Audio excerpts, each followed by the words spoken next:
Alicia Magnus Lewis here with the Los Angeles Tribune, and I am sitting here with Dr. Joe Vitale.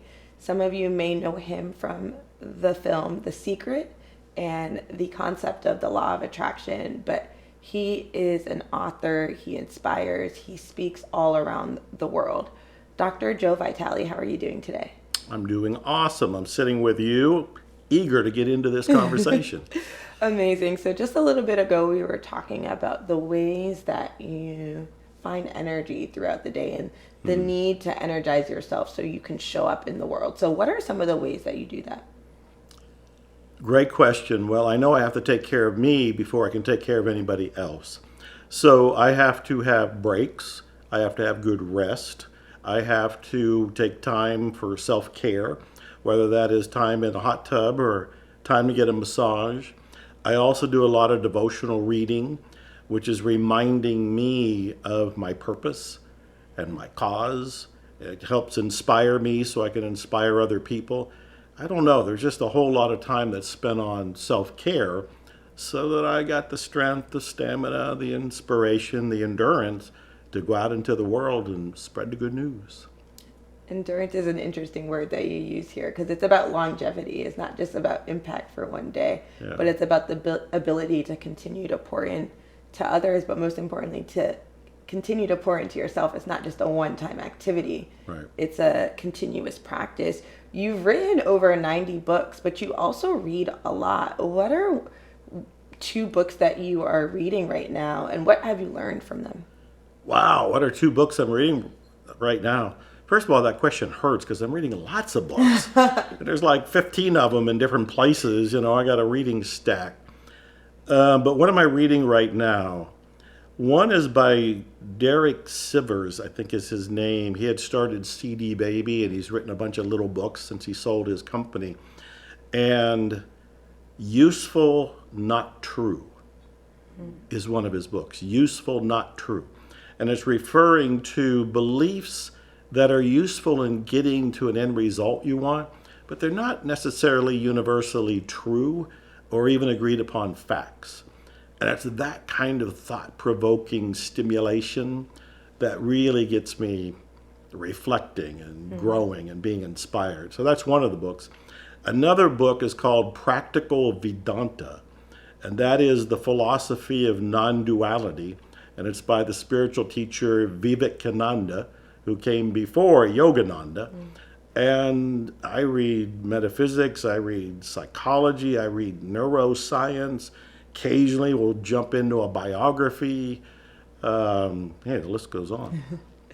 What is one of the aha reflection moments that you have had recently from something you've either read or something you've heard that has really gotten you to think, to really stop and to think?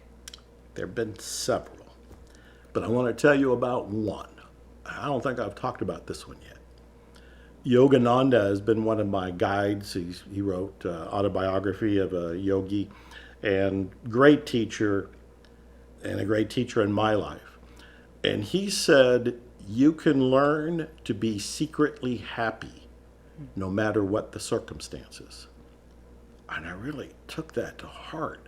I can learn. He didn't say be secretly happy. It wasn't an order. He says you can learn. And I thought, I can learn this. And when he says secretly happy, he's talking about you don't have to put a smile on your face, and you don't have to tell anybody else that you're happy, and you don't have to walk around laughing or giggling. But somewhere in your heart is that peaceful place. And no matter what's going on, no matter what the universe, the world, other people deliver to you, whatever it is that at another point in time you might consider to be crippling or a slap in the face, he's like, yeah, you can go within to this secret place and you can be secretly happy. And I'm kind of giddy when I say it, secretly happy. It's like, it's my secret. Nobody else knows. It's like, I'm secretly happy right now, but you wouldn't know it unless you asked me or I told you, because it's a secret. It's almost like a heart smirk. What a great phrase. Heart smirk. That could be a song. There you go. We need to write a song, Heart Smirk. Heart smirk. secretly happy. Yeah. So, and there are so many quiet moments where you could just take that time for yourself. They often say that downloads, insights, understandings can come in the middle of the night. What is a thought that has woken you up recently that kind of surprised you or made you say, today I might be a little tired, but I want to explore this. I don't want to go back to bed? Yeah, I've had several of those. Several. And one of the most recent was about time travel. I've been fascinated with time travel ever since I saw the movie The Time Machine when I was it came out in 1960, so I was a kid. I was like 8 or 9 years old. And I thought, I want a time machine. I tried to build one in my dad's garage. I thought, I have a lawn chair. He had a lot of garlic. There were some ropes and scarves, and I figured, how hard can it be? Yeah. Never did get to do it, of course. But I awoke one night with this inspiration that there was a way to use mental time travel to repair the past and create the future. And I got so excited. I couldn't go back to sleep. I started reading all the books about time travel and all the scientific experiments, and there have been scientifically proven time travel going forward, not going back, but going forward just by a few seconds. That's all I needed to run with. I created an entire program called the Mental Time Travel System, and within it was a bunch of information that was downloaded to me, including one called the 15 Principles. And these were principles that went beyond the simplistic, elementary kind that are already out there in the universe, and it was just blowing my mind. And notice I'm getting excited talking about it because I'm going, this was recent. And every time I think about it, it was like, where did this come from? Download from the universe. The universe is giving ideas all the time. I got it, and I didn't talk myself out of it, and I ran with it. I'm still running with it. I still love the idea, and it also gives people freedom. You can change the past because your past are your perceptions of what happened, and you can create the future because it hasn't happened yet. And you can do it through mental time travel. That's profound. I feel like there's a lot more Right. that we all get to learn and experience from that download that you had. You said you're still going down that path. So you've, in essence, kind of given yourself permission to continue to go down that path to explore. What is it that you'd like people to know about how they can give themselves permissions to follow a thought? They're not sure where it may lead them, and they may be afraid or uncertain, but they can kind of navigate and continue to explore with comfort, not with unease. Well, that was a big question, That was Yeah, it was. You had a lot of words in that question and a lot of variations in that question. The essence of the answer is that you have to learn to say yes to the stuff that is unknown, to the stuff that is scary, to the opportunities, to the nudges, to the popcorn, to the seeds, to the breadcrumbs, whatever you want to call it. The universe is kind of sprinkling these opportunities in your process through life, and we have free will. We can say no thanks, not interested, or we can say, I'm going to follow that. I have found that the gusto of life is when you follow that unknown yes. When you say yes to whatever it is that came in, even when you don't know where it's going to go, you don't know that it's going to pay off, you don't have any guarantees whatsoever. I have found that that's the excitement. That's riding the lightning bolt, and it takes you to some miracles. It takes you to surprises. It takes you to unexpected outcomes that are joyous celebrations, but you have to learn to say yes. It might be a big jump. I remember in the early days, I'd gone through homelessness, I'd gone through poverty, and I remember hearing about, follow your intuition and all that kind of stuff. I was very reluctant and skeptical. But as I kind of put my foot in the water or toe in the water and would experiment and try it, and then kind of look for the feedback, like, did that help? Did that take me a little bit further? I learned to trust it. So, baby steps. You said the word learn there twice, at least twice. Yeah. And it's interesting because it's something that you have to learn or get comfortable with. It may not happen naturally too. So to switch it up a little bit, when was the last time that you had a something in you wanted to say yes, but instead you said no. And what happened in you saying no? You know, I've been asked variations of that question, and I can't think of a time over the last couple decades where I said no. Because I had learned and had reinforced so many times that saying yes was really the door to success or the door to happiness. And so plus my mind doesn't think like that. I don't think in terms of, oh, you made that mistake and let's remember it so you don't do it again. I don't think like that. So when you learn, you can make it a practice of a habit. And a habit, it just naturally flows. You're not even really thinking You find about a new groove. This is the new life. This is the new way of living. This is the new way of being. And you end up saying yes more and more and more and finding out that it ends up being confirmed over and over and over. And it's like, well, why go back? Why say no? Keep going forward. The groove of saying yes. Yeah. Yeah.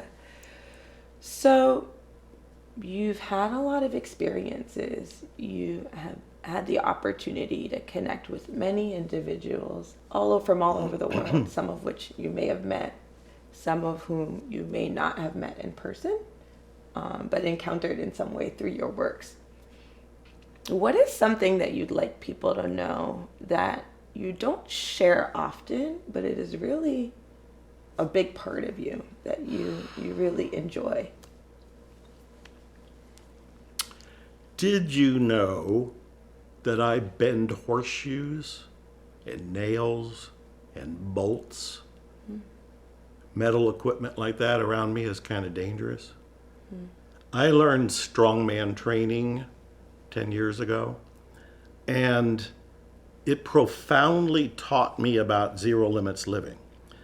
Because I realized the first time that I opened a horseshoe, horseshoes, it's iron. It's made for a horse. It's made for something that weighs 2,000 pounds. Not made for an individual to hold and bend. But when I bent it, when it actually gave, I felt like all the boundaries of the universe had been erased. It's like, if I can do that, what else is possible? And I picked it up in disbelief. I already knew that people could do it. I had seen people do it, but not me. When I did it, it was like, this opened up a whole new world of possibilities. That's been significant. I wrote a book about it called Anything is Possible, and there's a photo of me on the front of it holding a pile of bent metal, all of which I bent by hand. I would say that. Well, anything is possible. Right. And what is something that you'd like to share that you found yourself thinking about often, not necessarily coming to any kind of conclusion to, but kind of being intrigued by?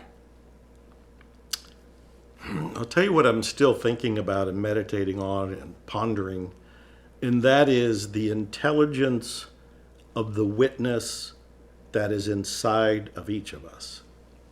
And so what I mean by that is, we're not our thoughts, we're not our emotions, we're not our physical body.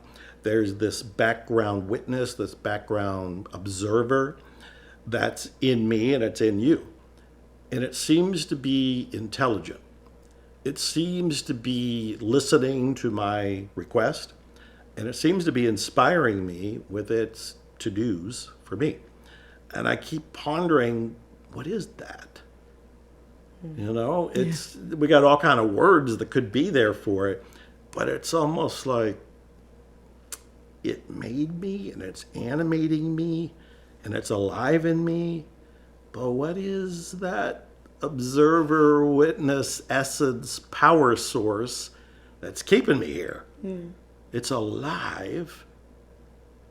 What does it want? What is it thinking? Where is it directing all of us? Where is it nudging, prompting us to go?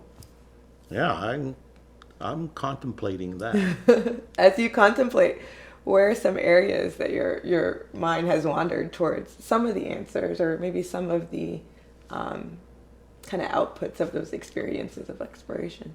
Well, if I'm looking at what does this thing want? What is this thing that's alive in me, that is observing me, and it's inside of you doing the same kind of thing? Where is it as a planetary movement going?